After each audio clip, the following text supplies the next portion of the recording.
ನನ್ನ ವಿಷಯ ಏನಂದ್ರೆ ಅನುಭವ ಹಂಚಿಕೆ.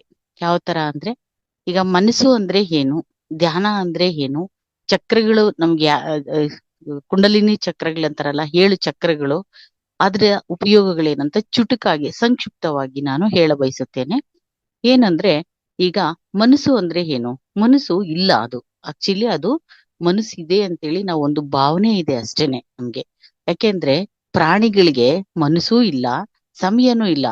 ಈ ಮನುಷ್ಯನಿಗೆ ಮಾತ್ರ, ಮಾತಾಡ್ತಕ್ಕಂತ ಮನುಷ್ಯನಿಗೆ ಮಾತ್ರ ಸಮಯ ಮತ್ತೆ ಮನಸ್ಸಿರೋದು. ಅದು ಎಲ್ಲಿಂದ ಬಂತು ಅಂದ್ರೆ, ನಾವು ಮಗುವಾಗಿದ್ದಾಗ ನಮಗ್ ಗೊತ್ತಿಲ್ಲ, ಏನ್ ಕೊಟ್ರೋ ಏನ್ ತಿಂದ್ರೋ ಹೇಗಿದ್ರೋ ನಮ್ಗೇನೇನೂ ಗೊತ್ತಿಲ್ಲ. ಆದ್ರೆ ನಾವು ಒಂದು ನಾವು ಹುಟ್ಟಿದ ಒಂದು ಪರಿಸರದಲ್ಲಿ ಇರ್ಬೋದು, ನಮ್ಮ ಮನೆಯಲ್ಲಿರ್ಬೋದು, ನಮ್ಮ ಸುತ್ತಮುತ್ತಲಿನ ನಾವು ಬೆಳೀತಕ್ಕಂತ ಸಮಾಜದಲ್ಲಿ ಪ್ರತಿಯೊಂದು ವಿಷಯವನ್ನು ನಾವು ಕಿವಿಯಿಂದ ಕೇಳಿಸ್ಕೊತೀವಿ, ಕಣ್ಣಿಂದ ನೋಡ್ತೀವಿ, ಆ ನಮ್ದು ಬುದ್ಧಿಯಿಂದ ಗ್ರಹಿಸ್ತೀವಿ. ಈ ಮೂರೂ ಸೇರಿ ಒಂದು ವಿಷಯ ಸಂಗ್ರಹ ಆಗುತ್ತೆ. ಅಂದ್ರೆ ಈಗ ಏನೋ ಒಂದು ಸ್ಟೋರಿ, ಒಂದು ಬುಕ್ ಬಗ್ಗೆ ಇರ್ಬೋದು, ಒಂದು ಸಂತೋಷದ ಬಗ್ಗೆ, ಒಂದು ಯಾರೋ ನನ್ನ ಏನೋ ಹೇಳಿದ್ರು ಅನ್ನೋದ್ರ ಬಗ್ಗೆ, ನನ್ನ ಪ್ರಶಂಸೆ ಮಾಡ್ಸಿದ್ರು ಅನ್ನೋ ಬಗ್ಗೆ, ನನ್ನ ಹೊಗಳಿದ್ರು ಅನ್ನೋದ್ ಬಗ್ಗೆ, ನನ್ನ ತೆಗಳಿದ್ರು ಅನ್ನೋದ್ರ ಬಗ್ಗೆ, ಸಿರಿತನದ ಬಗ್ಗೆ, ಬಡತನದ ಬಗ್ಗೆ, ಖುಷಿ ಬಗ್ಗೆ, ದುಃಖದ ಬಗ್ಗೆ, ನೋವಿನ ಬಗ್ಗೆ, ನಲಿವಿನ ಬಗ್ಗೆ, ಇದೇ ತರ ವಿಚಾರಗಳು ನಮ್ಮ ಸುತ್ತಮುತ್ತಲ ಇರ್ತಕ್ಕಂಥವ್ರು, ನಮ್ಮ ಪರಿಸರದಲ್ಲಿ ನಮ್ಮ ಮನೆಯವರಾಗ್ಬೋದು, ನನ್ನ ಅಕ್ಕ ತಂಗಿ ಆಗ್ಬೋದು, ನನ್ನ ತಂದೆ ತಾಯಿ ಆಗ್ಬೋದು, ನಮ್ಮ ಪರಿಸರದಲ್ಲಿ ಯಾರೇ ಇರ್ಬೋದು, ಮಾತಾಡ್ತಕ್ಕಂಥ ಪ್ರತಿಯೊಂದು ಮನುಷ್ಯರು ವಿಷಯನ ಮಾತಾಡ್ತಾ ಇರ್ತಾರೆ. ಅದನ್ನ ನಾವು ಕಿವಿಯಿಂದ ಕೇಳಿಸ್ಕೊತೀವಿ. ಓ, ಇದು ಹೀಗಾ ಅಂತ. ಆಗ ಅದು ಅದು ಅದು ಆ ವಿಚಾರಗಳೆಲ್ಲ ಹೋಗಿ ಆ ಒಂದು ಸ್ಟೋರಿನೇ ಮನಸ್ಸಾಗುತ್ತೆ. ನಾನ್ ಮುಂಚೆನೆ ಹೇಳಿದೆ ಮಾಸ್ಟರ್ಸ್, ನಮ್ಗೆ ಸಮಯ ಮತ್ತೆ ಮನಸ್ಸಿದೆ, ಪ್ರಾಣಿಗಳಿಗೆ ಸಮಯ ಮತ್ತು ಮನಸ್ಸು ಇಲ್ಲ ಅಂತ. ಯಾಕೆಂದ್ರೆ ಅವು ಪ್ರೆಸೆಂಟ್ ಟೆನ್ಸ್ ಅಲ್ಲಿ ಬದುಕ್ತವೆ. ಏನಂದ್ರೆ, ಅವು ಏನ್ ಬಿರುಗಾಳಿ ಬರುತ್ತೋ ಅಥವಾ ಬಿಸಿಲು ಬರುತ್ತೋ, ಮಳೆ ಬರುತ್ತೋ, ಪ್ರಕೃತಿ ವಿಕೋಪ ಬರುತ್ತೋ, ಯಾವುದೇ ಬಂದ್ರೂ ಕೂಡ ನಾಳೆಗೋಸ್ಕರ ಅದು ನೀರಾಗ್ಲಿ, ಆಹಾರನಾಗ್ಲಿ, ಅಥವಾ ನಾನು ನಾನು ಸೇಫ್ ಆಗಿರ್ತೀನೋ ಇಲ್ಲೋ ಅನ್ನೋ ಒಂದು ಇನ್ನೊಂದು ಕ್ಷಣದ ಭಯ ಅದಕ್ಕಿಲ್ಲ, ಯಾವ ಪ್ರಾಣಿ ಪಕ್ಷಿಗಳಿಗೆ, ಎಕ್ಸೆಪ್ಟ್ ಮನುಷ್ಯ ಬಿಟ್ಟು. ಆದ್ರೆ ನಾವು ನಮಗೂ ಹಾಗೆ, ನಮ್ಮ ಮಕ್ಕಳಿಗೂ ಆಗಿ, ಮುಂದಿನ ಒಂದು ಎಷ್ಟು ಪೀಳಿಗೆಗಳು ಬೇಕು ಮಾಡಕ್ ನಮ್ಗೆ ಅವಕಾಶ ಸಿಗುತ್ತೆ ಅಂತ ನಾವು ನೋಡ್ತಾ ಇರ್ತೀವಿ. ಆದ್ರೆ ಎಲ್ಲರಿಗೂ ಗೊತ್ತಿದೆ, ಪ್ರತಿಯೊಬ್ಬ ಮನುಷ್ಯರು ಧ್ಯಾನಕ್ಕೆ ಬಂದಿಲ್ಲ ಅಂದ್ರೂ ಗೊತ್ತಿದೆ, ಹುಟ್ಟು ಮತ್ತು ಸಾವು ನಾಣ್ಯದ 2 ಮುಖಗಳಿದ್ದಾಗೆ. ಹುಟ್ಟು ನಿಶ್ಚಿತ ಆಗಿದೆ, ಸಾವು ಖಚಿತ. ಆದ್ರೂ ನಾವು ಇಷ್ಟು ಎಲ್ಲ ನಮ್ದು, ನಂದು, ನಾನೇ, ನನಗ್ ಬೇಕು ಅಂತ ಮಾಡ್ತೀವಿ ಅನ್ನೋದನ್ನ ನಾವು ಧ್ಯಾನದಲ್ಲಿ ತಿಳಿತೀವಿ. ಧ್ಯಾನ ಇಲ್ಲದೇ ಇದ್ರು ಕೂಡ ಪ್ರತಿ ಮನುಷ್ಯನಿಗೂ ಇದ್ರ ಅರಿವಿದೆ. ಅರಿವಿದ್ರೂ ಕೂಡ ನಾವು ಈ ಮನಸ್ಸು ಅನ್ನೋ ಒಂದು ಸ್ಟೋರಿ ಆಗಿದೆಯಲ್ಲ, ಈ ಸ್ಟೋರಿಯಿಂದ ಈ ಎಲ್ಲ ವಿಚಾರಗಳ ಒಂದು ಸಂಗ್ರಹ, ಕ್ರೋಢೀಕರಣವೇ ಈ ಮನಸ್ಸು. ಮನಸ್ಸು ಮತ್ತು ಸಮಯ, ಈ ಎರಡರಿಂದನೇ ಎಲ್ಲ ಪ್ರಾಬ್ಲಮ್ಸ್ ಸ್ಟಾರ್ಟ್ ಆಗೋದು. ಅಂದ್ರೆ ನಾವು ಯೋಚನೆ ಮಾಡ್ತೀವಿ, ಈಗ ಆಗೋಗಿರೋದ್ರ ಬಗ್ಗೆ ಯೋಚನೆ ಥಿಂಕ್ ಮಾಡ್ತೀವಿ. ಮನಸ್ಸು ಯಾವಾಗ್ಲೂ ಏನ್ ಹೇಳುತ್ತೆ, ಪ್ರೆಸೆಂಟ್ ಟೆನ್ಸ್ ಅಲ್ಲಿ ಇರೋದಿಲ್ಲ. ಉದಾಹರಣೆಗೆ, ನಾವು ಧ್ಯಾನ ಮಾಡ್ಬೇಕಾದ್ರೂ ಕೂಡ ನಾನು ಕೂಡ ಇದುವರೆಗೂ ಹೇಳ್ತೀನಿ, ಪ್ರತಿಯೊಬ್ರು ಹೇಳೋದಷ್ಟೇ, ಪ್ರತಿಯೊಬ್ರು ಅಷ್ಟೇ, ಯಾರು ಪ್ರೆಸೆಂಟ್ ಟೆನ್ಸ್ ಅಲ್ಲಿ ಇರೋದಿಲ್ವೋ, ನಮ್ ರಂಗನಾಥ್ ಗುರುಜಿನು ಹೇಳ್ತಾ ಇರ್ತಾರೆ ಇದನ್ನ, ಅವರಿಗೆ ಧ್ಯಾನ ಘಟಿಸುವುದಿಲ್ಲ. ಏಕೆಂದ್ರೆ ಅವರು ಪಾಸ್ಟ್ ಟೆನ್ಸ್ ಅಲ್ಲಿ ಇರ್ತಾರೆ, ಇಲ್ಲ ಫ್ಯೂಚರ್ ಟೆನ್ಸ್ ಅಲ್ಲಿ. ಯಾವ್ದು ಈ ಮನಸ್ಸು ಅನ್ನೋ ಒಂದು ವಸ್ತು ಇದೆಯಲ್ಲ, ಇದು ಯಾವಾಗ್ಲೂ ಪಾಸ್ಟ್ ಟೆನ್ಸು ಇಲ್ಲಾಂದ್ರೆ ಫ್ಯೂಚರ್ ಟೆನ್ಸು. ಪ್ರೆಸೆಂಟ್ ಟೆನ್ಸ್ ಅಲ್ಲಿ ಇದ್ರೆ ಎಲ್ಲ ಉತ್ತಮವಾಗಿರ್ತದೆ, ನಾವು ಆನಂದನೂ ಪಡಿತೀವಿ, ಆ ಕ್ಷಣದ ಒಂದು ನಮ್ಗೆ ಅರಿವಿರುತ್ತೆ. ಈಗ ನಾನು ಕ್ಲಾಸ್ ಮಾಡ್ತಾ ಇದ್ದೀನಿ, ಇಲ್ಲಿ ಯಾರಿದ್ದಾರೆ, ನನ್ನ ಕರ್ತವ್ಯ ಏನು, ಇಷ್ಟೇ ಇರ್ಬೇಕು. ಪಕ್ಕದಲ್ಲಿ ಒಂದು ಸೂಜಿ ಮಣೆ ಬಿದ್ರು ಕೂಡ ನಾನು ಅದ್ರ ಬಗ್ಗೆ ಗಮನಿಸಬಾರ್ದು.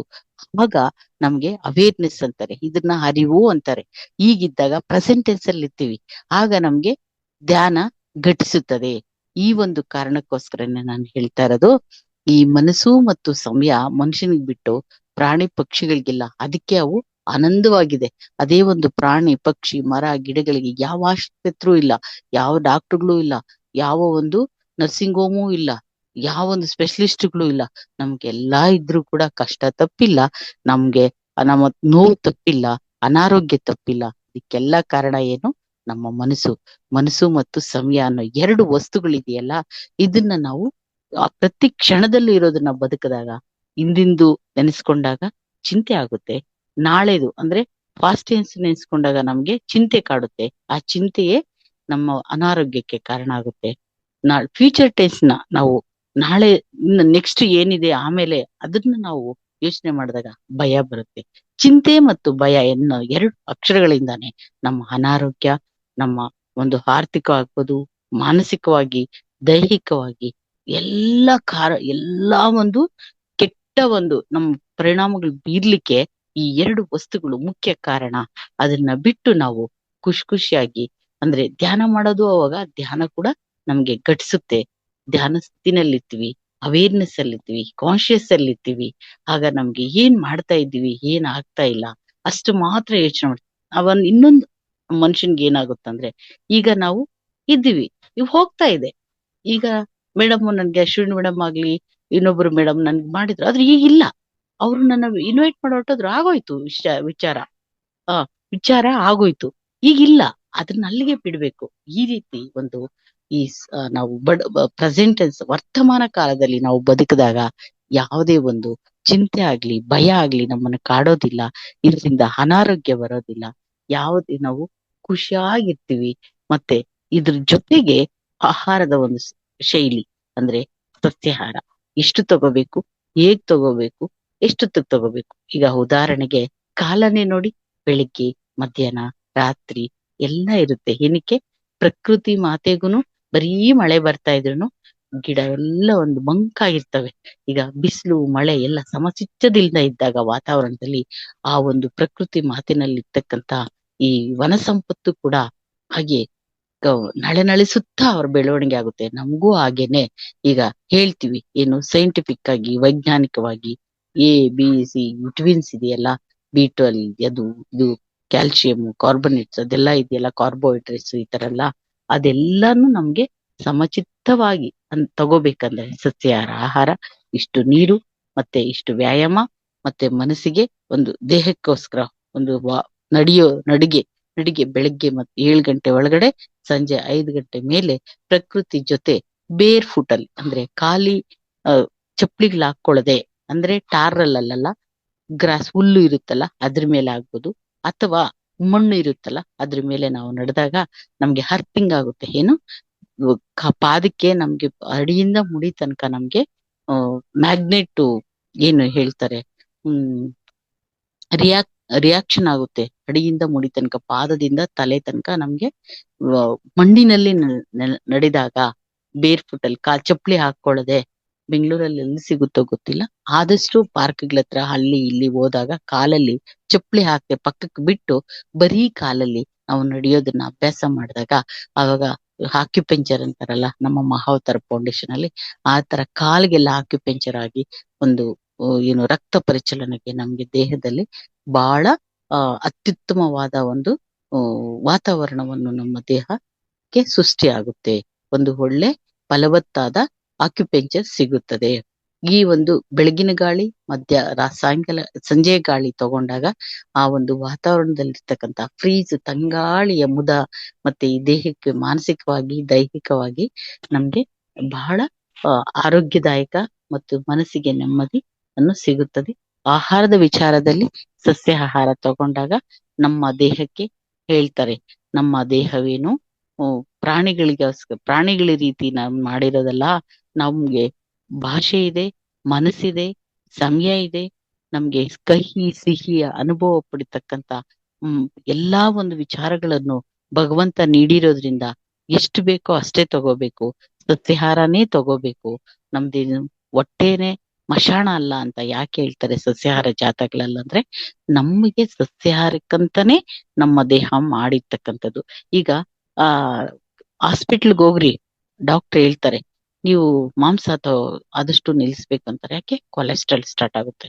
ಆ ಕೆಟ್ಟ ಕೊಲೆಸ್ಟ್ರಾಲ್ ಬಂದಾಗ BP, ಶುಗರು, ಹಾರ್ಟ್ಗೆ, ಕಿಡ್ನಿಗೆ ಪ್ರತಿಯೊಂದಕ್ಕೂ ಪ್ರಾಬ್ಲಮ್ ಆಗುತ್ತೆ. ಎಲ್ಲಿಂದ ಬರುತ್ತೆ? ನಮ್ಮಲ್ಲಿ ಕೊಬ್ಬಿನಾಂಶ ಇದೆ, ಅದ್ರ ಜೊತೆಗೆ ಮಾಂಸದಲ್ಲಿ ನಾವು ತಗೊಂಡಾಗ ಇನ್ನ ಹೆಚ್ಚು ಶೇಖರಣೆ ಆಗಿ ಕೆಲಸ ಕಡಿಮೆ ಮಾಡ್ತಾ ಇದ್ದೀವಿ. ವಯಸ್ಸಾಗ್ತಾ ನಮ್ಮ ದೇಹ ಸ್ಪಂದಿಸೋದಿಲ್ಲ. ಒಂದು ವಾಕ್ ಮಾಡಕ್ಕಾಗ್ಲಿ, ಕೆಲಸ ಮಾಡಕ್ಕಾಗ್ಲಿ, ಆಮೇಲೆ ತೂಕ ಹೆಚ್ಚಾಗುತ್ತೆ. ಸಮಚಿತ್ತದಲ್ಲಿ ಇರ್ಬೇಕು ತೂಕ ಕೂಡ. ಈ ಎಲ್ಲ ಕಾರಣದಿಂದ ಡಾಕ್ಟರ್ ಕೂಡ ಹೇಳ್ತಾರೆ, ನಮ್ಗೆ ವಯಸ್ಸಿರುವಾಗ ರುಚಿಗೆ ತಿನ್ಬಿಡ್ತೀವಿ, ಅದೆಲ್ಲ ಎಲ್ಲಿ ಶೇಖರಣೆ ಆಗಿರುತ್ತೆ, ಅದು ನೆಕ್ಸ್ಟ್ ನಮ್ಗೆ 35-40 ವರ್ಷದ ನಂತರ ನಮ್ಗೆ ಆ ಒಂದು ಎಲ್ಲ ಕಾಡಿ ಅದಕ್ಕೋಸ್ಕರನೇ ಆ ನಮ್ಗೆ ಎಲ್ಲದು ಅನಾರೋಗ್ಯ ಕಾಡೋದು. ಈಗ ಸಸ್ಯಾಹಾರಿಗಳಾಗಿದ್ದು ವಿಹಾರ ಮತ್ತೆ ವಾಕಿಂಗ್ ಇದೆ, ಈ ತರ ಎಕ್ಸರ್ಸೈಸ್ ಮಾಡ್ತಾ ಮನಸ್ಸಿಗೆ ಒಂದು ಮನಸ್ಸೇ ಇಲ್ಲ ಅಂದ್ರೆ, ಮನಸ್ಸೇ ಇಲ್ಲ ಅಂದಾಗ ಯೋಚನೆಗಳೇ ಬರಲ್ಲ. ಪಾಸ್ಟ್ ಟೆನ್ಸ್ ಇಲ್ಲ, ಫ್ಯೂಚರ್ ಟೆನ್ಸ್ ಇಲ್ಲ, ಪ್ರೆಸೆಂಟ್ ಟೆನ್ಸ್ ಅಲ್ಲಿ ಯಾಕೆಂದ್ರೆ ಏನಾಗುತ್ತೆ ಆಗುತ್ತೆ ಅನ್ನೋದು ಪ್ರತಿ ಮನುಷ್ಯರಿಗೂ ಗೊತ್ತಿದೆ. ಆದ್ರೆ ನಾವು ಅದನ್ನ ಅಡಾಪ್ಟ್ ಮಾಡ್ತಾ ಇಲ್ಲ. ಎಲ್ಲ ಸತ್ಸಂಗಗಳಲ್ಲೂ ಎಲ್ಲಾ ಪಿರಮಿಡ್ ಮಾಸ್ಟರ್ಸ್ ಎಲ್ಲರೂ ಅದನ್ನೇ ಹೇಳೋದು, ಬನ್ನಿ ಬನ್ನಿ ಪ್ರೆಸೆಂಟ್ ಟೆನ್ಸ್ ಅಲ್ಲಿ ಬದುಕಿ, ಪಾಸ್ಟ್ ಟೆನ್ಸ್ ಬಿಡಿ, ಫ್ಯೂಚರ್ ಟೆನ್ಸ್ ಬಿಡಿ, ಚಿಂತೆ ಮತ್ತೆ ಭಯ ನಿಮ್ಮನ್ನು ಕಾಡುತ್ತೆ, ಅನಾರೋಗ್ಯ ಕಾಡುತ್ತೆ ಅಂತ ಪ್ರತಿ ಸಾರಿ ಎಲ್ಲಾ ಮಾಸ್ಟರ್ಗಳು ಯಾವುದೇ ವಿಷಯ ತಗೊಳ್ಳಿ, ನಮ್ಮ ಜೀವನಕ್ಕ ನಮ್ಮ ನಾವ್ ಹೇಗ್ ಬದುಕ್ಬೇಕು, ಸಂತೋಷವಾಗಿ ಬದುಕೋದಿಕ್ಕೆ, ಆರೋಗ್ಯವಾಗಿ ಬದುಕೋದಿಕ್ಕೆ, ಆನಂದವಾಗಿ ಬದುಕೋದಿಕ್ಕೆ, ಈ ನಮ್ ಮುಕ್ತಿ ಮಾರ್ಗ ಪಡೆಯೋದಿಕ್ಕೇನೆ ಎಲ್ಲಾ ವಿಚಾರಗಳು. ಈ ಯಾವುದೇ ಸತ್ಸಂಗ ಇರ್ಲಿ, ಈಗ ಮನಸ್ಸಿನ ಬಗ್ಗೆ ಇರ್ಲಿ, ಕುಂಡಲಿನಿ ಶಕ್ತಿ ಇರ್ಲಿ, ಚಕ್ರಗಳ ಬಗ್ಗೆ ಇರ್ಲಿ, ಯಾವುದೇ ಜೀವನ ಶೈಲಿ ಇರ್ಲಿ, ಎಲ್ಲ ನಮ್ಮ ಒಳ್ಳೇದಿಕ್ಕೇನೆ. ನಮ್ಮ ಜೀವನ ಶೈಲಿಯನ್ನು ನಾವು ರೂಪಿಸ್ಕೊಂಡು ಆರೋಗ್ಯದಿಂದ ಆನಂದದಿಂದ ಇರೋದಿಕ್ಕೆ. ಮತ್ತೆ ನಾವು ಈ ಧ್ಯಾನ ಮಾಡ್ತಾ ಇರೋದು ಗಡ್ಸಿಲಿ ಅಂತಾನೆ ಹೇಳ್ತಾರೆ ಇಂಡೈರೆಕ್ಟ್ ಆಗಿ. ಯಾಕೆ ಅಂತಂದ್ರೆ ಊಟದಲ್ಲಿ ಎಲ್ಲಾ ಇರುತ್ತೆ. ಏನಿರುತ್ತೆ? ಉಪ್ಪಿನಕಾಯಿ ಇರುತ್ತೆ, ಚಟ್ನಿ ಇರುತ್ತೆ, ಸಾಂಬಾರ್ ಇರುತ್ತೆ, ಅನ್ನ ಇರುತ್ತೆ, ಮುದ್ದೆನೋ ಚಪಾತಿನೋ, ಹೀಗೆ ನಾನಾ ರೀತಿಯ ಎಲ್ಲಾ ಒಂದು ಸಂಗ್ರಹ ಸೇರಿದ್ರೆ ನಾವು ಊಟ ಅಂತೀವಿ. ಅದೇ ತಿಂಡಿಗೆ ಯಾಕನ್ನಲ್ಲ, ತಿಂಡಿ 1 ಅಥವಾ 2 ರೀತಿ ಇರುತ್ತೆ. ಒಂದು ಉಪ್ಪಿಟ್ಟು ಅಥವಾ ಚಿತ್ರಾನ್ನನೋ ಅಥವಾ ಇಡ್ಲಿನೋ ದೋಸೆನೋ ಯಾವ್ದಾದ್ರು ಒಂದಿರುತ್ತೆ, ಅದಕ್ಕೆ ತಿಂಡಿ ಅಂತೀವಿ. ಊಟ ಅಂದ್ರೆ ಎಲ್ಲಾ ಕೂಟಗಳ ಸಂಗ್ರಹ, ಎಲ್ಲಾ ಮಿಕ್ಚರ್ ಬೇರೆ ಬೇರೆ ವಿಧ ವಿಧವಾಗಿರುತ್ತಲ್ಲ. ಹಾಗೆ ಈ ಒಂದು ಮಹಾತಾರ್ ಫೌಂಡೇಶನ್ ಅಲ್ಲೂ ಅಷ್ಟೇನೆ ವಿಧ ವಿಧದ ಬೇರೆ ಬೇರೆ ಮಾಸ್ಟರ್ಗಳಿಂದ ಯಾರ್ಯಾರಿಂದನೋ, ನಮ್ ಸಾರು ಅಶ್ವಿನಿ ಮೇಡಮ್ ಆಗ್ಬೋದು, ರೇವತಿ ಮೇಡಮ್ ಆಗ್ಬೋದು, ಇವರೆಲ್ಲ ಹುಡುಕಿ ಹುಡುಕಿ ಹೆಕ್ಕಿ ತಂದು ಈ ಒಂದು ಸಮಗ್ರ ಜೀವನ ಶೈಲಿ ಅಂತ ಹೇಳ್ಬಿಟ್ಟು ನಿಮ್ಗೆ ಒಂದು ವಿಚಾರಧಾರೆಗಳ ಮುಖಾಂತರ ನಮ್ಮ ಆರೋಗ್ಯಕ್ಕೋಸ್ಕರ, ನಮ್ಮ ಧ್ಯಾನಕ್ಕೋಸ್ಕರ, ನಮ್ಮ ಮುಕ್ತಿಗೋಸ್ಕರ, ನಾವು ಈ ಸಮಾಜದಲ್ಲಿ ಹೇಗೆ ಬದುಕಬೇಕು, ಆನಂದವಾಗಿ ಇನ್ನೊಬ್ರಿಗೂ ಬದುಕೋದಿಕ್ಕೆ ನಾವು ಬಿಡ್ಬೇಕು, ಒಬ್ರನ್ನ ನಾವು ನೋಯಿಸ್ಬಾರ್ದು, ಮತ್ತೆ ಅದರಿಂದ ನಮ್ಗೆ ದುಷ್ಪರಿಣಾಮಗಳಾಗುತ್ತದೆ ಅನ್ನೋ ಎಲ್ಲ ವಿಚಾರಧಾರೆಗಳನ್ನ, ನಮ್ಗೆ ಆರೋಗ್ಯವಾಗಿ ಇರ್ಬೇಕು ಅನ್ನೋದನ್ನ ನಾವು ಧ್ಯಾನ ಮಾಡೋದ್ರಿಂದ ಕೂಡ ಆ ಮನಸ್ಸು ಏನಿದೆ, ಆ ಆ ಮನಸ್ಸನ್ನ ಕಂಟ್ರೋಲ್ ಅಲ್ಲಿ, ಅಂದ್ರೆ ಆ ಮನಸ್ಸಿನ ಪಾಸ್ಟ್ ಟೆನ್ಸ್ ಫ್ಯೂಚರ್ ಟೆನ್ಸ್ ಹೋಗದೆ ಪ್ರೆಸೆಂಟ್ ಟೆನ್ಸ್ ಅಲ್ಲಿ ಇಟ್ಕೊಂಡು ಆನಂದವಾಗಿ ಬದುಕೋದಿಕ್ಕೆ ಧ್ಯಾನ ಕೂಡ ಎಲ್ಲಾ ವಿಚಾರಗಳು ಕೂಡ ಮಾಡೋದು ನಮ್ಮ ಒಳ್ಳೇದಕ್ಕೋಸ್ಕರ. ಇದನ್ನ ನಾವು ಎಲ್ಲ ಪ್ರತಿಯೊಬ್ರು ಮಾಡ್ತಾ ಇದಾರೆ, ನಮ್ಗೆ ಅರ್ಥ ಆಗ್ತಾ ಇದೆ. ಆದ್ರೂ ನಾವು ಫ್ಯೂಚರ್ ಹೋಗ್ತೀವಿ, ಇಲ್ಲ ಪಾಸ್ಟ್ ಹೋಗ್ತೀವಿ, ಗೊತ್ತಿದೆ ಪ್ರತಿ ಕ್ಷಣನು. ಆದ್ರೆ ನಾವು ಯಾವತ್ತೂ ಅಂದ್ಕೋಬೇಕು, ನಾವು ಹುಟ್ಟು ನಿಶ್ಚಿತವಾಗಿದೆ, ಸಾವು ಖಚಿತವಾಗಿದೆ, ಆನಂದವಾಗಿರೋದನ್ನ ನಾವು ಪಡಿಬೇಕು ಅನ್ನೋದನ್ನ. ಮತ್ತೆ ನಮ್ಮಿಂದ ಏನೇನೂ ಸಾಧ್ಯ ಇಲ್ಲ, ನಾವು ನಿಮಿತ್ತ ಮಾತ್ರ. ಪ್ರಕೃತಿನಲ್ಲಿ ಏನಾಗುತ್ತೋ ಅದು ಆಗ್ತಾನೆ ಇರುತ್ತೆ. ಯಾವುದನ್ನೂ ನಾವು ತಡಿಯಕ್ಕಾಗಲ್ಲ. ಸೂರ್ಯನ್ ಹಿಡ್ಕೊಳಕ್ಕಾಗಲ್ಲ, ಗಾಳಿನ ತಡಿಯಕ್ಕಾಗಲ್ಲ, ಮಳೆ ಬಂದಿಲ್ಲ ಅಂದ್ರೆ ಬರ್ಸಕ್ಕಾಗಲ್ಲ, ಬರ್ತಾ ಇರೋ ಮಳೆನ ಸ್ಟಾಪ್ ಮಾಡಕ್ಕಾಗಲ್ಲ. ಅದಷ್ಟೇ ಅಲ್ಲ, ನಮ್ಮ ಜೀವನದಲ್ಲಿ ಕೂಡ ಹಾಗೇನೆ ಕಷ್ಟ ಬರ್ಬೋದು, ಸುಖ ಬರ್ಬೋದು, ಹಣ ಬರ್ಬೋದು, ಅನಾರೋಗ್ಯ ಬರ್ಬೋದು, ಅಥವಾ ಬೇರೆ ಏನೇ ಬರ್ಬೋದು. ಅದು ಎಲ್ಲವೂ ಕೂಡ ಆ ಒಂದು ಚಿತ್ತದ ದೇವ್ರು, ಒಂದು ಭಗವಂತ ಅಂತಿರೋ, ದೇವ್ರು ಅಂತಿರೋ, ದೇವಿ ಅಂತಿರೋ, ಒಂದೊಂದು ಆ ಏನೀಗ ಹಿಂದೂಗಳಿರ್ಬೋದು, ಮುಸ್ಲಿಮ್ಸ್ ಇರ್ಬೋದು, ಬೇರೆ ಬೇರೆ ಪಂಗಡದವ್ರು ಇದ್ದಾರಲ್ಲ, ರಿಲಿಜಿಯನ್ಸ್, ಅವ್ರು ಒಬ್ಬೊಬ್ರು ಒಂದೊಂದು ತರ ದೇವ್ರನ್ನ ಪೂಜಿಸ್ತಾರಲ್ಲ. ಅದು ಹೇಗಾದ್ರೂ ಅಂದ್ಕೊಳ್ಳಿ, ಆದ್ರೆ ಅದು ಶಕ್ತಿ ಈ ಒಂದು ಭೂಮಂಡಲದಲ್ಲಿ ಎಲ್ಲರನ್ನೂ ಕಾಯ್ತಾ ಇರ್ತಕ್ಕಂತ, ಎಲ್ಲಾ ಕಡೆ ಇರ್ತಕ್ಕಂತಹ ನಿರ್ವಿಕಾರವಾದ ನಿರ್ಗುಣವಾದ ಒಂದು ಶಕ್ತಿ ನಮ್ಮನ್ನೆಲ್ಲ ಕಾಪಾಡ್ತಾ ಇದೆ. ಅದಕ್ಕೆ ಪ್ರತಿಯೊಂದು ಗೊತ್ತಿದೆ. ಅದ್ ಏನ್ ಮಾಡುತ್ತೆ ಅದನ್ನ ನಾವು ಪ್ರೀತಿಯಿಂದ ಅಕ್ಸೆಪ್ಟ್ ಮಾಡ್ಬೇಕು. ನಾವು ಧ್ಯಾನಿಗಳು ಅಂತೇಳಿ ನಮ್ಗೆ ಈ ಕಷ್ಟ ಬಂದಿದೆ, ನಮ್ಗೆ ಹೀಗಾಗಿದೆ, ನಾನ್ ಧ್ಯಾನ ಮಾಡ್ತೀನಿ ಹಾಗೆ ಹೀಗೆ ಅಂತ ಹೇಳ್ಬಾರ್ದು. ಯಾಕೆ ಅಂತಂದ್ರೆ ನಾವು ಧ್ಯಾನಕ್ಕೆ ಬರೋಕ್ ಮುಂಚೆ ಕೂಡ ನಾವ್ ಏನೇನ್ ತಿಂದಿದೀವೋ, ಏನೇನ್ ಮಾಡಿದೀವೋ, ಎಷ್ಟು ಜನ್ಮ ಕಳೆದಿದೀವೋ, ಆವಾಗ ಏನೇನ್ ನಾವು ಈಗೆಲ್ಲಾ ಧ್ಯಾನ ಗೊತ್ತಿದ್ರೂ ಕೂಡ ನಾವು ಒಂದೊಂದ್ಸಾರಿ ಕೋಪ ಮಾಡ್ಕೋತೀವಿ, ದ್ವೇಷ ಮಾಡ್ತೀವಿ, ಇನ್ನೊಬ್ರ ಬಗ್ಗೆ ಕೆಟ್ಟದಾಗ್ ಮಾತಾಡ್ತೀವಿ. ಇದೆಲ್ಲಾನು ಪಾಪವೇ ಅಲ್ಲವೇ?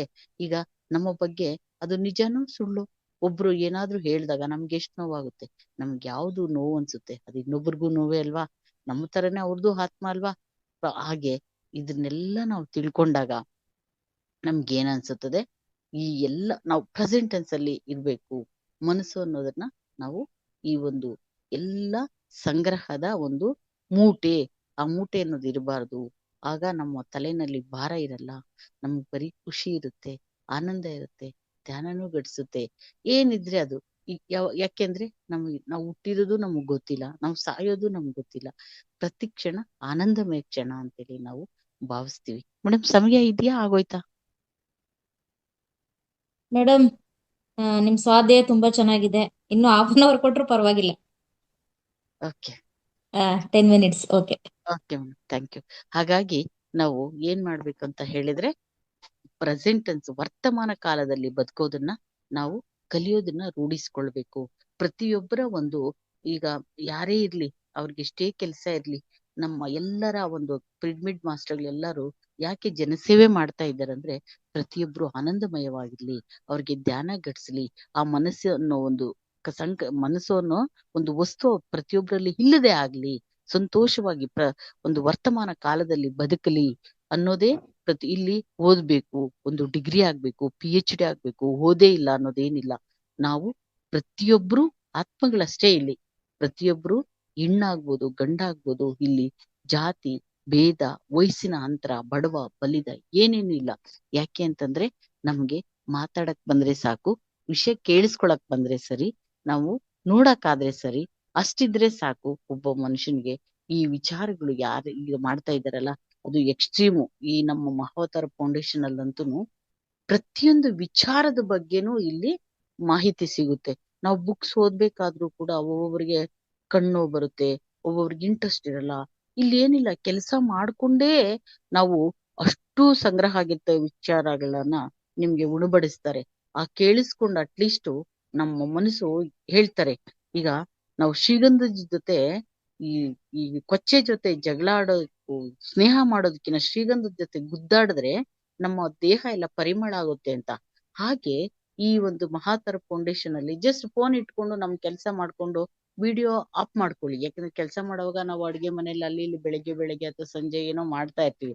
ಬರೀ ವಿಷಯಗಳು ಕೇಳಿಸ್ಕೊಂಡಾಗ ಆ ಒಂದು ಎಷ್ಟೋ 100 ಪದಗಳಲ್ಲಿ ಒಂದು 20 ಪದ ನಮ್ಮ ಒಂದು ನಮ್ಮ ಬುದ್ಧಿಗೆ ಹೋದಾಗ, ಆ ಇದನ್ನ ನಾವು ಅಳವಡಿಸ್ಕೊಂಡಾಗ ಇದು ನಮ್ಗೆಷ್ಟೋ ಉಪಯೋಗ ಆಗುತ್ತೆ. ಯಾವ ಯೂನಿವರ್ಸಿಟಿಗಳಲ್ಲೂ ಎಲ್ಲೂ ಸಿಗಲ್ಲ. ಈಗ ನೋಡಿ, ಬೇರೆ ಎಲ್ಲಾದ್ರೂ ಹೋಗ್ಬೇಕಾದ್ರೆ ಲಕ್ಷಾಂತರ ರೂಪಾಯಿ ಡೊನೇಷನ್ ಕೇಳ್ತಾರೆ. ಏನೂ ಇಲ್ಲ ಇಲ್ಲಿ ಮಾಸ್ಟರ್ಸ್. ನಾನು ಯಾಕೆಂದ್ರೆ ಪ್ರೌಢಿಶಾಗಿ ಹೇಳ್ತಾ ಇಲ್ಲ, ಈಗ ಏನೋ ಒಂದು ಪ್ರೋಗ್ರಾಮ್ ಮಾಡ್ತಾ ಇದ್ದಾರೆ. ಅವರು ಈಗ ಎಲ್ಲಿ ತರ್ತಾರೆ? ನಮಗೋಸ್ಕರ ನಮ್ಮ ಎಲ್ಲಾ ಕೆಲಸಗಳು ಬಿಟ್ಟು ಪ್ರತಿಯೊಬ್ಬ ಪಿರಮಿಡ್ ಮಾಸ್ಟರು ಅಷ್ಟೇನೆ. ನಾವು ಮಾಡಕ್ ಆಗ್ತಾ ಇಲ್ಲ, ಈ ತರ ಮಾಡ್ತಾ ಇದ್ದಾರಲ್ಲ ಅಂತವ್ರಿಗೆ ನಾವು ಸಪೋರ್ಟ್ ಮಾಡೋಣ. ನಮ್ಮ ಒಂದು ಈ ಅವಕಾಶವನ್ನ ಕರ್ಮ ಅಂತ ಹೇಳ್ಬಾರ್ದು. ಇದೊಂದು ಸುವರ್ಣ ಅವಕಾಶ. ನಮ್ಗೆ 500 ಆಗುತ್ತೋ 1000 ಆಗುತ್ತೋ ಕೊಟ್ಟಾಗ ಊಟಕ್ಕೋ ನೀರ್ಗೋ ಅಥವಾ ಒಂದು ಪಾಂಪ್ಲೇಟ್ಗೋ ಅಥವಾ ಒಂದು ಯಾವುದೋ ಒಂದು ವೆಚ್ಚಕ್ಕೆ ಅವ್ರಿಗಾಗುತ್ತೆ. ಅವರು ಎಲ್ಲಾ ಬಿಟ್ಟು ನಮ್ಮ ಒಂದು ಸಮಾಜ, ಒಂದು ನಮ್ಮ ಜನಗಳ ಉದ್ಧಾರಕ್ಕಾಗಿ, ನಮ್ಮ ಮೆಡಿಟೇಟರ್ಸ್ ಉದ್ಧಾರಕ್ಕಾಗಿ ನಿಂತಿರುವಾಗ ಅವ್ರಿಗೆ ಈ ತರಂತ ಸಂಸ್ಥೆಗಳಿಗೆ, ಯಾವುದೇ ಸಂಸ್ಥೆ ಆಗ್ಲಿ, ಇಲ್ಲಿ ಹೆಸರಿಸೋದು ಬೇಡ, ನಮ್ ಕೈಲಿ ಎಷ್ಟಾಗುತ್ತೋ ಏನಾಗುತ್ತೋ ಅದನ್ನ ನಾವು ಅವ್ರಿಗೆ ನೀಡಿದಾಗ, ಏನು ಒಂದು ವಾಟರ್ ಬಾಟಲ್ಗಾಗ್ಲಿ ನಾವು ಕೊಡೋ ದುಡ್ಡು, ಹೇಳ್ತಾರೆ ಯಾರೋ ಪತ್ರಿಜಿಯವರು, ಕೋಟಿ ಕೊಡ್ಲಿ 1000 ಕೊಡ್ಲಿ 1 ರೂಪಾಯಿ ಕೊಡ್ಲಿ, ಆ ಕೊಡೋದನ್ನ ನಾವು ಕಲಿಯೋಣ. ಯಾಕೆಂದ್ರೆ ನಾವು ನಿರಂತರವಾಗಿ ಮಾಡ್ತಾ ಇಲ್ಲ, ಮಾಡೋರ್ಗೆ ನಾವು ಸಪೋರ್ಟ್ ಮಾಡೋಣ. ನಮ್ ಕೈಲಿ ಎಷ್ಟಾಗುತ್ತೋ ಅಷ್ಟು. ಇದು ಒಂದು ಸುವರ್ಣ ಅವಕಾಶ ಅಂತ ತಿಳ್ಕೊಂಡಾಗ ನಮ್ಗೆ ಕೊಡೋದ್ರಲ್ಲಿ ಇರೋ ಖುಷಿ ತಗೊಳ್ಳೋದ್ರಲ್ಲಿ ಇಲ್ಲ. ಯಾಕಂದ್ರೆ ನಾವೇನನ್ನ ತಗೊಂಡಾಗ ಆ ಎಷ್ಟು ಸಾರಿ ಅನ್ಸ್ತಾ ಇರ್ತ, ಅವ್ರು ಕೊಟ್ರು ಅಂತ. ಅದೇ ಕೊಟ್ಟಾಗ ಅವ್ರ ಒಂದು ಸಂತೋಷದ ಭಾವನೆ ಇರುತ್ತಲ್ಲ, ಅದನ್ನ ಕಂಡಾಗ ಮನಸ್ಸಿಗೆ ಏನೋ ಮುದ ಆಗುತ್ತೆ. ಈ ತರ ಒಂದು ಸನ್ನಿವೇಶಗಳನ್ನ ರೂಪಿಸೋದಕ್ಕೋಸ್ಕರ, ನಮ್ಮ ಖುಷಿಗೋಸ್ಕರ ಇಂಥ ಸಂಸ್ಥೆಗಳಲ್ಲಿ ಏನಾದ್ರೂ ಒಂದು ಪ್ರೋಗ್ರಾಮ್ ಮಾಡ್ಬೇಕಾದ್ರೆ, ನಾವು ದಾಸೋಹ ಏನಕ್ಕೂ ಒಂದಕ್ಕಾಗುತ್ತೆ, ನಾವು ದಾನ ಮಾಡೋದನ್ನ ಕಲಿಯೋಣ. ಆಮೇಲೆ ಮನಸ್ಸನ್ನೋದು ಇಲ್ಲ. ಯಾವಾಗ ಬಂದಿದ್ದಂದ್ರೆ, ನಾವು ಬಾಲ್ಯದಲ್ಲಿದ್ದಾಗ ಮಕ್ಕಳು ಆಟ ಆಡ್ತಾ ಇರ್ತವೆ, ಅವು ನಾವೇ ಒಡೆದ್ ಬಿಡು ಇನ್ನ 5 ನಿಮಿಷ ಬಂದಮ್ಮ ಅಂತ ಇದ್ವಿ. ನಾವು ಕೂಡ ಅಷ್ಟೇನೆ, ನಮ್ಗೇನು ಗೊತ್ತಿಲ್ಲ, ಆ ಕ್ಷಣ ಮರ್ತೋಗ್ತೀವಿ. ಹಾಗಂದ್ರೆ ಅವ್ರಿಗೆ ಮನಸ್ಸೂ ಇಲ್ಲ, ಸಮಯದ ಬೆಲೆನೂ ಗೊತ್ತಿಲ್ಲ, ಖುಷಿಯಾಗಿದ್ರು. ಯಾವಾಗಂದ್ರೆ ನಮ್ಗೆ ವಯಸ್ಸು ಬರ್ತಾ ಬರ್ತಾ ಬರ್ತಾ ಈ ಸಂಗ್ರಹಗಳ ಮೂಟೆ ಆಯ್ತಲ್ಲ, ಅಲ್ಲಿಂದ ಈಚೆ ನಾವು ಈ ಸ್ಟೋರಿನ ನಾವು ಎತ್ಕೊಂಡು ಮೂಟೆ ಕಟ್ಕೊಂಡು ಬಂದ್ವು, ಪ್ರತಿಯೊಂದಕ್ಕೂ ಇವತ್ತು ಕಾರಣ ಆಯ್ತು. ಯಾವ ರೋಗನೂ ನಾವು ತರ್ಲಿಲ್ಲ. ಏನೇ ಬರ್ಲಿ, ನಾವು ಪ್ರೆಸೆಂಟ್ ಟೆನ್ಸ್ ಅಲ್ಲಿ ಇದ್ದಾಗ ದುಃಖ ಆಗ್ಲಿ, ಸಾವಾಗ್ಲಿ, ಒಳ್ಳೇದಾಗ್ಲಿ, ಕೆಟ್ಟದಾಗ್ಲಿ, ಎಲ್ಲ ಯಾವುದು ಎಷ್ಟು ದಿನ ಇರಲ್ಲ. ಸಾವು ಎಷ್ಟ್ ದಿನ ಇಟ್ಕೊಳಕ್ಕಾಗುತ್ತೆ ಒಂದು ಮನುಷ್ಯನ? ಹೋಗ್ತಾರೆ. ನಾವು ಸತ್ರ ಅಷ್ಟೇ. ಎಷ್ಟು 365 ಜೀವರಾಶಿಗಳಿದೆ. ಯಾರಿರ್ಲಿ ಯಾರಿಲ್ದೇ ಇರ್ಲಿ, ಅವು ಆಹಾರ ತಗೊಳ್ತಾ ಇದ್ದೇವೆ, ನೀರ್ ಸಿಗ್ತಾ ಇದೆ, ಊಟ ತಗೋತಾ ಇದ್ದೇವೆ, ನಿದ್ದೆ ಮಾಡ್ತಾ ಇದ್ದೇವೆ. ಒಂದು ಮನೆಯಲ್ಲಿ ಮದುವೆ, ಒಂದು ಮನೆಯಲ್ಲಿ ಸಾವು, ಒಂದು ಮನೆಯಲ್ಲಿ ಹುಟ್ಟು, ಇನ್ನೊಂದು ಮನೆಯಲ್ಲಿ ಏನೋ ಎಲ್ಲಾ ನಡೀತಾ ಇದೆ. ಯಾವುದು ನಿಲ್ಸಕ್ಕಾಗಲ್ಲ. ಅಂದ್ರೆ ಅದರ ಅರ್ಥ ಏನು? ಪ್ರತಿಯೊಂದು ಹೋಗ್ತಾ ಇರುತ್ತೆ, ಹೋಗ್ತಾ ಇರುತ್ತೆ, ಹಾಗೆ ಹೋಗ್ತಾ ಇರುತ್ತೆ. ಅದರ ಬಗ್ಗೆ ಚಿಂತೆ ಮಾಡಬಾರ್ದು. ದುಃಖನೇ ಬರ್ಲಿ, ಖುಷಿನೇ ಬರ್ಲಿ, ಯಾವುದೇ ಇರ್ಲಿ, ಅದು ಹೋಗ್ತಾ ಇರುತ್ತೆ, ನಿಲ್ಲಲ್ಲ. ಅದನ್ನ ಸಾಕ್ಷೀಭೂತವಾಗಿ ನಾವು ರಿಯಾಕ್ಟ್ ಮಾಡದೆ, ನಾವು ಅದನ್ನ ಸಾಕ್ಷೀಭೂತವಾಗಿ ಅವೇರ್ನೆಸ್ ಅಲ್ಲಿ ಇದ್ದು ಮಾಡೋಣ. ರಿಯಾಕ್ಷನ್ ಮಾಡೋದು ಬೇಡ, ಕೋಪ ಮಾಡ್ಕೊಳ್ಳೋದು ಬೇಡ, ಅದರ ವಿರುದ್ಧ ನಿಂತ್ಕೊಂಡು ಹೀಗೆ ಹಾಗೆ ಅಂತ ವಾದ ಮಾಡೋದು ಬೇಡ. ಸಾಕ್ಷೀಭೂತವಾಗಿದ್ದು ಆ ಒಂದು ಯಾವುದೇ ವಿಚಾರ ಬಂದಾಗನು ಅದನ್ನ ನಾವು ಗಮನಿಸಿದಾಗ ಯಾವ ಉತ್ತರ ಕೊಡ್ಬೇಕು, ಆ ಸಂದರ್ಭದಲ್ಲಿ ಆ ಒಂದು ಸನ್ನಿವೇಶನ, ಆ ಒಂದು ಸಮಸ್ಯೆನ, ಆ ಒಂದು ಪರಿಸ್ಥಿತಿನ ಯಾವ ರೀತಿ ನಿಭಾಯಿಸ್ಬೇಕು ಅನ್ನೋದು ನಮ್ಮ ಬುದ್ಧಿಗೆ ಬರುತ್ತೆ. ಆಗ ಅದನ್ನ ನಿಭಾಯಿಸ್ಕೊಂಡು ಸುಸೂತ್ರವಾಗಿ ಒಳ್ಳೆ ರೀತಿನಲ್ಲಿ ಮಾಡಿದಾಗ ಅದು ಆಗೋಗುತ್ತೆ. ನೆಕ್ಸ್ಟ್ ಇನ್ನೊಂದೇನೋ ಬರುತ್ತೆ. ಅದಕ್ಕೆ ನಾವು ಪ್ರೆಸೆಂಟ್ ಟೆನ್ಸ್ ಅಲ್ಲಿ ಇದ್ದು ಇರೋದನ್ನ ಪ್ರತಿಯೊಬ್ರು ಕಲಿಯೋಣ. ಆನಂದವಾಗಿ ಜೀವನ ಮಾಡೋದಕ್ಕೆ ಅನುವಾಗುತ್ತೆ. ಆರೋಗ್ಯವಾಗಿರ್ತೀವಿ, ವರ್ತಮಾನದಲ್ಲಿ ಇರೋಣ. ಮತ್ತೆ ನಮ್ಗೆ ಇದು ಕೂಡ ಏನು, ಧ್ಯಾನ ಕೂಡ ಘಟಿಸುತ್ತೆ. ನಾವು ಸುಮಾರು ಜನ ಹೇಳ್ತಾ ಇರ್ತೀವಿ, ಅಲ್ಲಿ ನೋವು ಬರುತ್ತೆ, ಯಾವ ನೋವು ಬಂದ್ರೂ ಬರುತ್ತೆ ಹೋಗುತ್ತೆ, ಬರುತ್ತೆ ಹೋಗುತ್ತೆ. ಯಾವುದು ಇದಲ್ಲ. ಕಷ್ಟ ಇರ್ಬೋದು, ಸುಖ ಇರ್ಬೋದು. ಮದ್ವೆನೂ ಅಷ್ಟೇ, ಎಷ್ಟು ದಿವ್ಸ ಆಗುತ್ತೆ, ಹಾಗೋಯ್ತು. ಇವತ್ ಚಪ್ರ ಇತ್ತು, ನಾಳೆ ಮುಹೂರ್ತ ಇತ್ತು, ನಾಳೆ ದಾರ ಇತ್ತು, ಆಗೋಯ್ತು ಅಷ್ಟೇ. ಪ್ರತಿಯೊಂದು ಇದೇ ತರ ಹೋಗ್ತಾ ಇರುತ್ತೆ. ಹಾಗಾಗಿ ನಾವು ವರ್ತಮಾನದಲ್ಲಿ ಬದುಕೋದನ್ನ ಕಲ್ತಾಗ ನಮ್ಗೆ ಬಹಳ ಸಂತೋಷ ಆಗುತ್ತೆ. ಆರೋಗ್ಯವಾಗಿರ್ತೀವಿ. ಆಮೇಲೆ ಯಾರಿಗೂ ಹರ್ಟ್ ಮಾಡಲ್ಲ. ನಮ್ಗೂ ಏನೋ ಅನ್ಸಲ್ಲ. ಯಾರೇನಾದ್ರೂ ಅಂದ್ರೂ ಕೂಡ ನಾವು ಅದ್ರ ಬಗ್ಗೆ ಚಿಂತೆ ಮಾಡಬಾರ್ದು. ಯಾಕೆಂದ್ರೆ ಅದನ್ನ ನಾವು ಯಾವತ್ತೂ ವಾದ ಮಾಡಕ್ ಹೋಗ್ಬಾರ್ದು. ಅವ್ರದ್ದು ಬಗ್ಗೆ ಕೋಪನ ಅದ್ಮಿಟ್ಕೊಳಕ್ಕೂ ಹೋಗ್ಬಾರ್ದು. ಬಂತ ಕೋಪ, ನಿಜವಾದ ಸನ್ನಿವೇಶದಲ್ಲಿ ನಮ್ಗೆ ಏನಾದ್ರು ಕೋಪ ಬಂದಿದ್ಯಾ, ಮಾತಾಡ್ಬಿಡ್ಬೇಕು. ಅವ್ರ ಬಗ್ಗೆ ವಿಚಾರ ಹೇಳ್ಬಿಟ್ಟು ಮರುಕ್ಷಣದಲ್ಲಿ ಅವ್ರನ್ನ ಕ್ಷಮಿಸಿ ಅವ್ರನ್ನ ಪ್ರೀತಿಸ್ಬೇಕು. ಒಂದು ವಸ್ತು ಆಗಿರ್ಲಿ, ಒಂದು ಪ್ರಾಣಿ ಆಗಿರ್ಲಿ, ಒಂದು ಮನುಷ್ಯ ಆಗಿರ್ಲಿ, ನಮ್ ಮನೆಯವರೇ ಆಗಿರ್ಲಿ, ಯಾರೇ ಆಗಿರ್ಲಿ, ಕೋಪ ಬಂದಾಗ ಅವ್ರನ್ನ ಅವರು ಆ ಸಂದರ್ಭದಲ್ಲಿ ಕರೆಕ್ಟ್ ಆಗಿ, ಯಾಕೆ ಈಗ ಫಾರ್ ಎಕ್ಸಾಂಪಲ್ ಅಶ್ವಿನಿ ಮೇಡಮ್ ಏನೋ ಒಂದು ತಪ್ಪು ಮಾಡಿದ್ದಾರೆ, ಏನೋ ಅದು ಸರಿ ಒಂದು ಕ್ಷಮಿಸಲಾದ ತಪ್ಪು ಮಾಡಿದ್ದಾರೆ. ಆ ಮೇಡಮ್ ನೀವಾಗ ಹೇಳ್ಬಿಡ್ಬೇಕು, ನೀವು ಮಾಡಿದ ತಪ್ಪು, ಇದ್ ಮಾಡಬಾರ್ದಾಗಿತ್ತು ಅಂತ. ಮರುಕ್ಷಣದಲ್ಲಿ ಅವ್ರನ್ನ ಅದನ್ನ ಮರೆತು ಪ್ರೀತಿಸ್ಬೇಕು. ನಾವು ಕೋಪನ ಇದ್ ಮಾಡ್ಬೋದು, ಸಪ್ರೆಸ್ಸು ಮಾಡ್ಬೋದು. ಅಂದ್ರೆ ನಮ್ಮಲ್ಲಿ ಅಡ್ದ್ಮಿ ಇಟ್ಕೋಬಾರ್ದು, ಮತ್ತೆ ತೋರ್ಸೋದೇನೂ ಇರಬಾರ್ದು. ತೋರ್ಸ್ಬಿಟ್ಟು ಏನ್ ಮಾಡ್ಬೇಕು, ಮರಿಬೇಕು. ಅಳುನು ಅಷ್ಟೇ, ಅಳು ಬಂದಾಗ ಅದನ್ನ ನಾವು ಹದಿಮಿಟ್ಕೋಬಾರ್ದು. ನಮ್ಮಲ್ಲಿ ಹುದುಗಿಟ್ಕೊಂಡ್ರೆ ಅದೇ ಒಂದು ಸ್ಟೋರಿ, ಅದೇ ಒಂದು ಚಿಂತೆಯ ಮೂಟೆ ಆಗ್ಬಿಡುತ್ತೆ. ಆ ತಕ್ಷಣಕ್ಕೆ ಅದಕ್ಕೆ ನಾವು ಸಮಯಚಿತ್ತವಾಗಿದ್ದಾಗ, ಸಾಕ್ಷೀಭೂತವಾಗಿ ನೋಡಿದಾಗ ಕೆಲವೊಂದನ್ನ ಇಷ್ಟೇನಾ ಬಿಡು ಅನ್ಸುತ್ತೆ. ಅಷ್ಟು ಬಿಡು ಅಂದೇ ಇದ್ದಾಗ ನಮ್ಮ ಮನ್ಸು ಇದನ್ನ ಹೇಳ್ಬೇಕು, ಅಥವಾ ಅಳ್ಬೇಕು, ಅಥವಾ ನಗಿಬೇಕು, ಅಥವಾ ಇನ್ನೊಬ್ಬರನ್ನ ಯಾರನ್ನೋ ಏನೋ ಅನ್ಬೇಕು ಅಂದಾಗ ಹೇಳ್ಬಿಡಿ. ಆ ಹೇಳ್ಬಿಟ್ಟು ಮತ್ತೆ ಮರುಕ್ಷಣದಲ್ಲಿ ಅದನ್ನ ಮರೆತು ಸಂತೋಷವಾಗಿರೋದನ್ನ ಕಲಿಬೇಕು. ಇದು ನಮ್ಮ ವರ್ತಮಾನ ಕಾಲದಲ್ಲಿ ಬದುಕೋದಿಕ್ಕೆ ಇರ್ತಕ್ಕಂತ ಒಂದು ಮಾರ್ಗಗಳು ಅಂತ ಹೇಳ್ತಾ ಇದ್ದೀನಿ. ಟೈಮ್ ಜಾಸ್ತಿ ಆಯ್ತೇನೋ ಗೊತ್ತಿಲ್ಲ ಮಾಸ್ಟರ್ಸ್. ಈ ಒಂದು ಸದಾವಕಾಶವನ್ನು ಮೇಡಮ್ ಅವರು ನನ್ಗೆ ಕೊಟ್ಟಿದ್ದಕ್ಕೆ ನಾನು ಕೋಟಿ ಕೋಟಿ ಧನ್ಯವಾದಗಳು. ನನ್ಗೆ ಏನ್ ಗೊತ್ತಿದೆಯೋ ಅದನ್ನ ತಮ್ಮೆಲ್ರಿಗೂ ಹಂಚಿಕೊಂಡಿದ್ದಕ್ಕಾಗಿ ನನಗೂ ಬಹಳ ಸಂತೋಷ ಆಗ್ತಾ ಇದೆ. Thank you madam, thank you, thank you, thank you ಎಲ್ಲ ಹಾಕ್ಕೊಂಡು ಬಂದಕ್ಕೆ.